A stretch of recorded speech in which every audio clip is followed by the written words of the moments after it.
गफ गरेर हामी छोरी मान्छेले राम्री भएर मानिसहरू खुसी होला, अर्को मान्छे खुसी होला, अर्को मान्छे खुसी होला, तर प्रभु होइन। प्रभुलाई खुसी पार्न त के चाहिन्छ अरे? साँचो हृदय अनि आराधना। आमेन।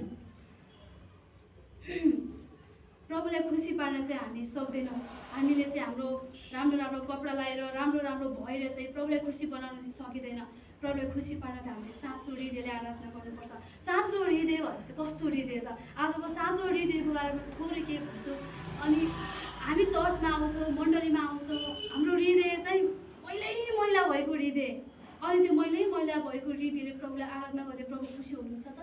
प्रभुले त साँचो हृदय ल्याएर साँचो हृदयले आराधना गरे पो प्रभु खुसी हुनुहुन्छ त। अनि छिमेकीले मलाई यो भनेछ, अर्कोले भनेछ भने हाम्रो हृदयमा चाहिँ मैला भएको हुन्छ। हामी सोच्छौँ होला एकचोटि, मेरो हृदय कहाँ मैला छ र? मेरो हृदय कहाँ मैला भएको छ र? मेरो हृदय कहाँ अपवित्र छ र? पवित्र त छ नि। तर एकचोटि आफ्नो हृदय आँखा चिम्म गरेर हेर्नु त आफ्नो हृदय मैला छ कि नै। तपाईँको हृदयमा गहिरो चोट परेको छ, तपाईँले कसैले नराम्रो भन्नुभएको छ, त्यो कुरा चाहिँ हामीले हृदयमा राखेको छौँ भने पनि त्यो हृदय के भयो त? मैला नै भयो। त्यो हृदय मैला नै भयो। किनकि भजन सङ्ग्रह 147को 3 पदले भन्दछ कि उहाँले चाहिँ टुक्रिएको हृदय भएकोलाई चाहिँ निको पार्नुहुन्छ र तिनीहरूका चोटहरूमा चाहिँ पट्टी बाँधिदिनुहुन्छ। किनभने प्रभुले चाहिँ हाम्रो टुक्रिएको हृदय निको पार्नलाई बोलाउनु भएको छ।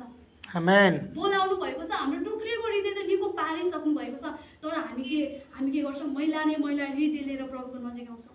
हामी प्रभुको नजिक जाँदाखेरि पुरै टेन्सनले हुन्छ नि, हामी चिन्तितले, हामी थकितले प्रभुको अगाडि गएको हुन्छौँ। तर प्रभु त्यो चाहनु न, प्रभु त एकदम हर्षित भएर अघि आराधनामा कति अनि पास्टरको हुनुहुन्छ है तपाईँ?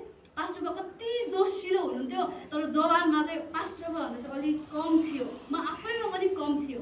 तर पास्टरको हेर्नु त, पास्टरकोले अघि भन्नुभयो कि म सानै छु, म सक्दिनँ, म बुढो छु होइन, तर प्रभुको नजरमा चाहिँ हामी के छौँ त? एक छौँ भनेर भन्नुभयो। त्यस्तो जोस हुनु पऱ्यो प्रभुको अगाडि आउँदाखेरि चाहिँ, एकदम जोसिलो हुनु पऱ्यो क्या। पास्टर बुवामा त्यो जोस देखेर मलाई पनि यति धेरै जोस आएको के है। अनि त्यही भएर चाहिँ हाम्रो हृदय चाहिँ मैला हुँदैन, हाम्रो हृदय चाहिँ सफा हुनुपर्छ। प्रभुलाई खुसी पार्न हाम्रो बाहिरी पहिरोले, बाहिरी वस्त्रले होइन, हामीलाई प्रभुलाई खुसी पार्न त हाम्रो भित्री हृदय चाहिन्छ। भित्री हृदयले आराधना गर्नुपर्छ। अनि छोरी मान्छे भएको कारणले गर्दा मैले यो वचन ल्याएको है।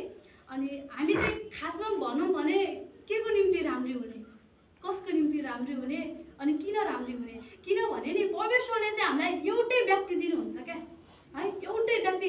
के हामी बिहे गर्दाखेरि 100सँग बिहे गर्छौँ त? हामी बिहे गर्दाखेरि 3-4सँग बिहे गर्छौँ त? गर्दैनौँ नि। परमेश्वरले चाहिँ हामीलाई एउटै व्यक्ति दिनुहुन्छ अनि त्यही व्यक्तिसँग हामी बिहे गर्छौँ। हामी कसको निम्ति राम्री हुने त है? अनि खासमा अनि एउटा कुरा भन्छु।